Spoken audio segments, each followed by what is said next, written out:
Hello guys, इस वक्त जो वीडियो मैं आपके सामने लेके आ रहा हूँ वो है भारत की कंपैरिजन किया जा रहा है तीन मुल्कों को मिला के। एक तो अजरबैजान और एक तुर्की और एक पाकिस्तान। इन तीनों मुल्कों को मिला के भारत की स्ट्रेंथ नोट की जा रही है, इसके मुकाबिल कितनी रहेगी। अभी एक और वीडियो पे मैंने रिएक्शन दिया था जिसके अंदर यूरोपीय यूनियन को लेके और भारत को लेके कंपैरिजन किया गया था। तो उसमें कई आंकड़ों में भारत पीछे था, लेकिन कई आंकड़ों में भारत आगे था।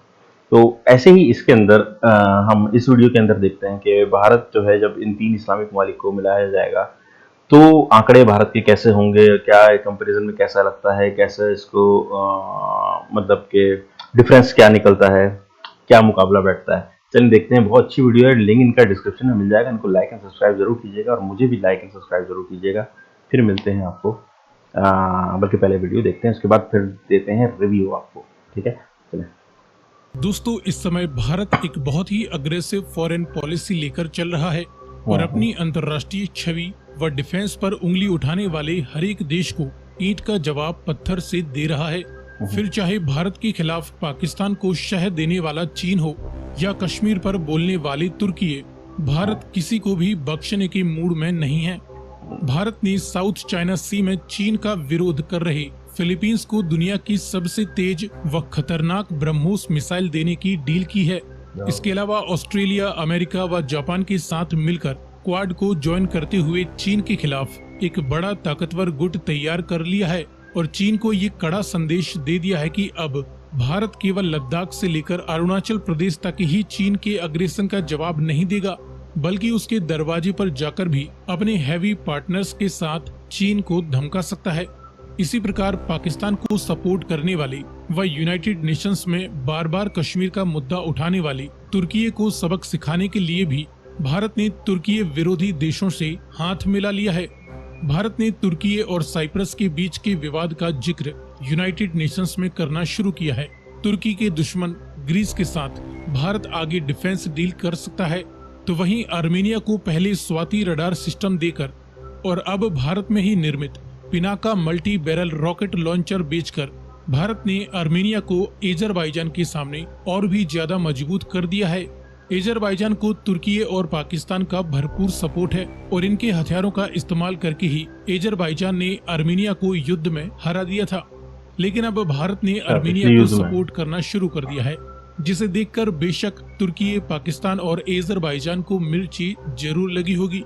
ये तीनों ही देश थ्री ब्रदर्स के नाम से मशहूर हैं और तीनों के ही संबंध भारत के साथ लगातार दुश्मनी भरे होते जा रहे हैं। लेकिन क्या ये तीनों देश मिलकर डिफेंस क्षमता में भारत से आगे निकल पाएंगे या नहीं, ये जानने के लिए आइए करते हैं इन तीनों ही देशों की कंबाइंड मिलिट्री पावर व भारत की टोटल मिलिट्री पावर के बीच एक क्विक कंपैरिजन। लेकिन वीडियो में आगे बढ़ने से पहले आपके लिए एक सवाल, M270 किस देश का मल्टीपल लॉन्च रॉकेट सिस्टम है? यूनाइटेड स्टेट्स ऑफ अमेरिका या जर्मनी? अगर आपको इसका जवाब मालूम है तो कमेंट में लिखकर बताएं।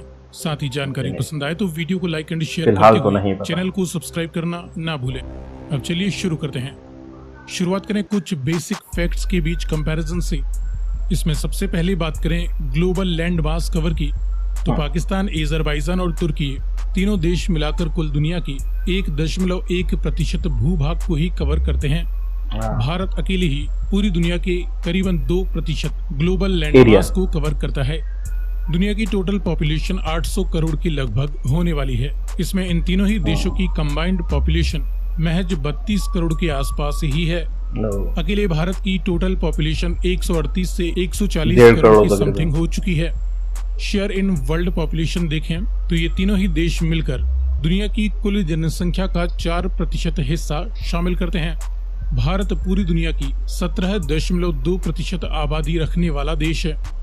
नॉमिनल जीडीपी की बात करें तो ये तीनों ही देश मिलकर कुल 1.1 ट्रिलियन डॉलर की अर्थव्यवस्था वाले देश हैं। भारत की नॉमिनल जीडीपी 3.5 ट्रिलियन डॉलर की लगभग हो चुकी है। वहीं डिफेंस बजट में भी इन तीनों ही देशों का कुल डिफेंस बजट 29 बिलियन डॉलर के आसपास पहुंचता है। तो वहीं भारत का एक साल के लिए डिफेंस बजट 70 बिलियन डॉलर की लगभग होता है। इसके बाद देखें एयर एंड मिलिट्री पावर, तो इन तीनों ही देशों के पास total active and reserve military personnel की 23 लाख से भी ज्यादा यूनिट्स हैं। इंडिया के पास 26 लाख से ज्यादा total active and reserve military personal मौजूद हैं। सेना द्वारा इस्तेमाल किए जाने वाले सभी प्रकार की मिलिट्री एयरक्राफ्ट्स की 2550 से ज्यादा यूनिट्स इन तीनों ही देशों के पास हैं। भारत के पास 2200 से ज्यादा टोटल मिलिट्री एयरक्राफ्ट्स मौजूद हैं। इनमें केवल फाइटर इंटरसेप्टर जैसी मल्टी रोल एयरक्राफ्ट्स की 570 से ज्यादा यूनिट्स तीनों ही देशों के पास हैं। तो वहीं भारत के पास भी करीबन 560 मल्टी रोल जेट्स मौजूद हैं। डेडिकेटेड ग्राउंड अटैक एयरक्राफ्ट्स की 90 यूनिट्स इन तीनों ही देशों के पास हैं। भारत के पास 130 डेडिकेटेड ग्राउंड अटैक एयरक्राफ्ट्स हैं। कॉम्बैट यानी अटैक हेलीकॉप्टर्स की 170 यूनिट्स इन तीनों ही देशों के पास है। भारत के पास अटैक हेलीकॉप्टर्स की फिलहाल केवल 40 यूनिट्स ही बताई जाती हैं, लेकिन अब स्वदेशी LCH बनने के बाद इसकी संख्या में तेजी से इजाफा होने वाला है। मास डिस्ट्रक्शन की न्यूक्लियर वारहेड्स इन तीनों ही देशों में केवल पाकिस्तान के पास करीबन 170 या उससे ज्यादा भी हो सकते हैं। भारत के पास फिलहाल न्यूक्लियर वारहेड्स की केवल 160 यूनिट्स ही मौजूद हैं।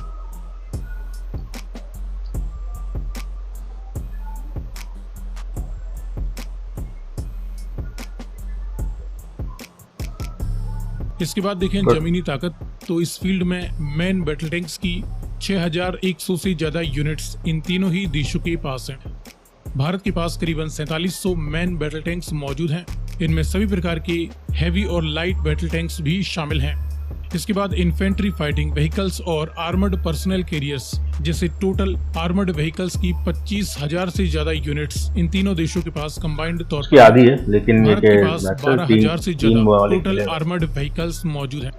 सेल्फ प्रोपेल्ड हवित्जर्स की 1800 से ज्यादा यूनिट्स इनके पास हैं। तो भारत के पास केवल 100 ही सेल्फ प्रोपेल्ड हवित्जर्स मौजूद हैं, लेकिन इसकी संख्या भी जल्द ही डबल होने वाली है। टाउड यानी फील्ड हवित्जर्स की 2600 से ज्यादा यूनिट्स इन तीनों ही देशों के पास हैं। भारत के पास 3300 से ज्यादा टाउड यानी फील्ड आर्टिलरीज मौजूद है। मल्टीपल रॉकेट लॉन्चर्स की करीबन 1200 यूनिट्स इन तीनों ही देशों के पास हैं। भारत के पास 1300 से ज्यादा मल्टीपल रॉकेट लॉन्चर्स मौजूद हैं। सही है यार, भारत का कंपैरिजन अगर आप देखें तीनों ममालिक के ऊपर भारी पड़ रहा है। फैक्ट है वो सामने है। इसके बाद देखें समुद्री ताकत, तो इस फील्ड में बड़े एयरक्राफ्ट कैरियर्स और हेलीकॉप्टर कैरियर्स इन तीनों ही देशों की नेवीज के पास नहीं है। भारत के पास फिलहाल 2 बड़े एयरक्राफ्ट कैरियर्स मौजूद हैं। दुश्मन की समुद्री ताकत को ध्वस्त करने वाली डिस्ट्रॉयर शिप्स की केवल 2 यूनिट्स, वो भी फ्रिगेट्स के रूप में, इन तीनों ही देशों में केवल पाकिस्तान के पास हैं। भारत के पास फिलहाल 10 बड़े डिस्ट्रॉयर शिप्स मौजूद हैं। फ्रिगेट्स की बात करें तो 23 यूनिट्स इन तीनों ही देशों की नेवीज के पास हैं। भारत के पास केवल 12 फ्रिगेट्स एक्टिव कंडीशन में हैं। इसके बाद कॉर्वेट्स की 12 यूनिट्स इन तीनों देशों के पास हैं। तो इंडियन नेवी के पास 21 कॉर्वेट्स मौजूद हैं। समंदर के गुप्त हथियारों में सबमरीन्स की 24 यूनिट्स इन तीनों ही देशों के पास हैं। लेकिन भारतीय नेवी के पास 16 एक्टिव सबमरीन्स मौजूद हैं। भारत के अंदर बहुत, भाई मैं तो कहता हूँ डिफेंस बजट भी इनका माशाल्लाह बहुत ज्यादा है। फ्रेंड्स, हमने ये देखा पाकिस्तान, अजरबैजान और तुर्की की कंबाइंड मिलिट्री पावर और इंडियन मिलिट्री की टोटल मिलिट्री पावर के बीच एक क्विक कंपैरिजन। इसे देखकर आपको क्या लगता है, किसके पास फायर पावर ज्यादा है? अपनी राय कमेंट में लिखकर बताएं। आगे आप किस टॉपिक पर वीडियो देखना चाहते हैं, अपनी रिक्वेस्ट भी कमेंट में कर सकते हैं। फिलहाल जानकारी पसंद आई तो वीडियो को लाइक एंड शेयर करते हुए चैनल को सब्सक्राइब करना ना भूलें। बहुत अच्छी वीडियो थी, बहुत जबरदस्त वीडियो थी। लिंक डिस्क्रिप्शन में, इसको लाइक और सब्सक्राइब जरूर कर दीजिएगा। बेसिकली इन्होंने पहले भी शायद इन्होंने ही बनाई थी, ये कंपैरिजन किया था यूरोपीय यूनियन से भारत का। और अभी जो है इन्होंने सिर्फ 3 ममालिक उठाए और उनका कि अब इन तीनों को कंपैरिजन करते हैं, क्योंकि 3 ब्रदर्स हैं ये लोग और ये आपस में अगर अल्लाह ना करे ऐसा कुछ होता है, वैसे तो उम्मीद है कि ऐसा कुछ नहीं होगा, कि अगर ये एकजुट होकर भारत के ऊपर कुछ वो कहते हैं हमला तो नहीं, लेकिन भारत को इन्फ्लुएंस करते हैं, तो भारत कितना इन्फ्लुएंशियल है इनके ऊपर। तो वो सारे आपने आंकड़े देख लिए और आंकड़ों में काफ़ी कुछ जाहिर है कि भारत के पास बहुत कुछ है डिफेंस के मामले में, अटैक के मामले में और डिफेंस के मामले में, दोनों में भारत के पास बहुत कुछ बढ़ के है। इन ममालिक में कुछ चीज़ों में ये ममालिक आगे हैं और वो जो है तीनों को मिला के पड़ा है। लेकिन अच्छा, जब 3 ममालिक एक होंगे तो कुछ आंकड़े भी ज़्यादा होंगे कुछ कुछ चीज़ों में, लेकिन बाकी सारी चीज़ों में आपने देखा कि भारत जो है वो फ्लैट एकदम, उनके आंकड़े बहुत आगे जा रहे हैं। खैर गाइस, ये तो चलती रहेगी बातें। मेरे चैनल को लाइक एंड सब्सक्राइब जरूर कर दीजिएगा, लिंक में इन डिस्क्रिप्शन में इनका लिंक है, इनको भी लाइक एंड सब्सक्राइब करते हैं। चलिए मिलते हैं नेक्स्ट वीडियो में, अपना ख्याल रखिए।